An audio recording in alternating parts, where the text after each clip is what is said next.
Okay, I am back. My phone died, but anyways, I'm back. Anyways, so for this, I drew, from the radius, I drew the SCO3. It's right here, SCO3, and then I have my SCO2.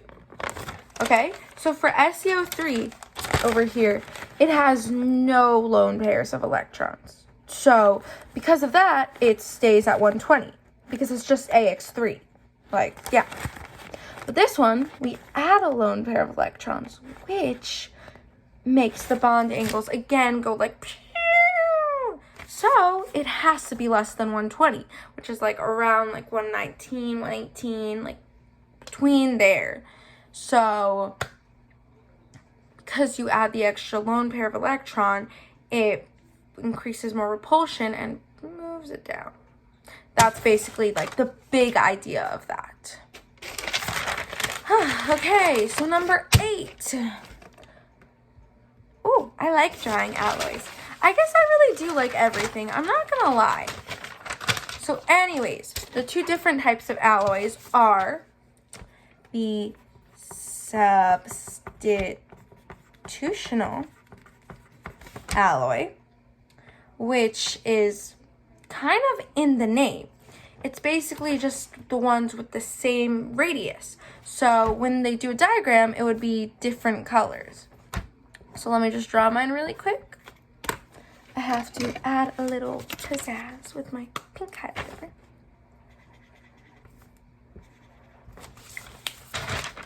Now they're different, but they have like around the same radius, like a few off. So this is substitutional, and basically it kind of makes sense because you just can think about it like substitute. So it's kind of substituting into it.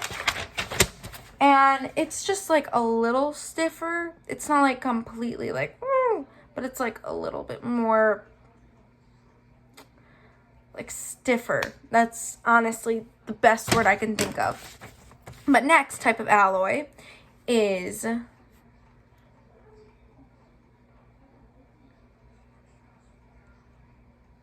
I was just finishing to read the question, what it's asking me for. The second is intersectional alloy, which is when you're combining a metal with a big radius and then a metal with a really small radius. So basically two different types of radiuses. And it's very organized, which we'll get to the metallic bonds where they're not. But basically, this is like kind of how it looks.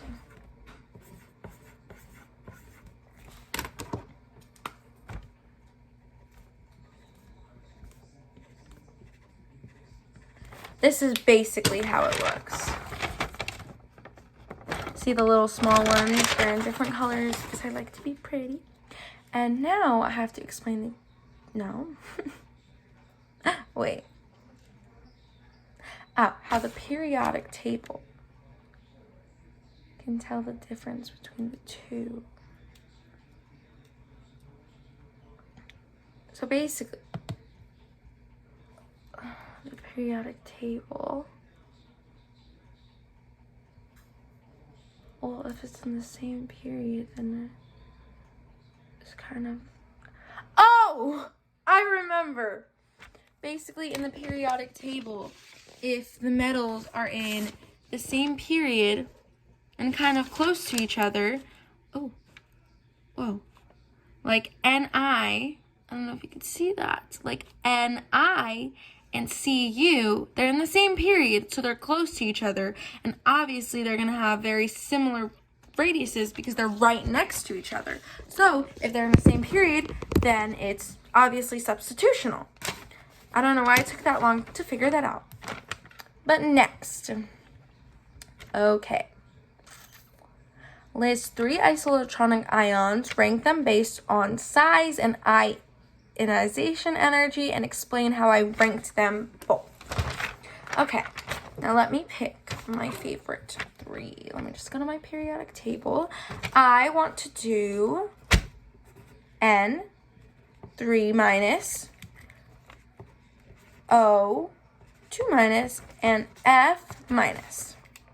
Now, for when you do comparing isoelectronic ions, you normally compare based on the atomic number, and whichever one has the most protons has the...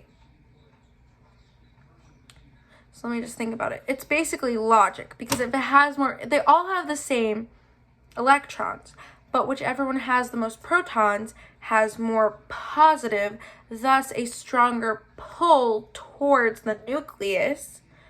So if it has more electrons, it has a higher ionization energy and a smaller radius. That's how I always think about it. And basically ranking them in radius, N is the biggest one because it has the least amount of protons, thus allowing the electrons to pull more. And O has the second because it has 8, and then F has the third smallest radius because it's 9. And then when you're doing ionization energy, you just do the opposite because they're inversely related. Or directly. As one goes up, the other one goes down. Yeah. But I'm not being exactly tested on that, so please don't mark me wrong for that. So 10, explain how you can find the difference in bond. Oh. Right. Let me just get everything settled. So, for this,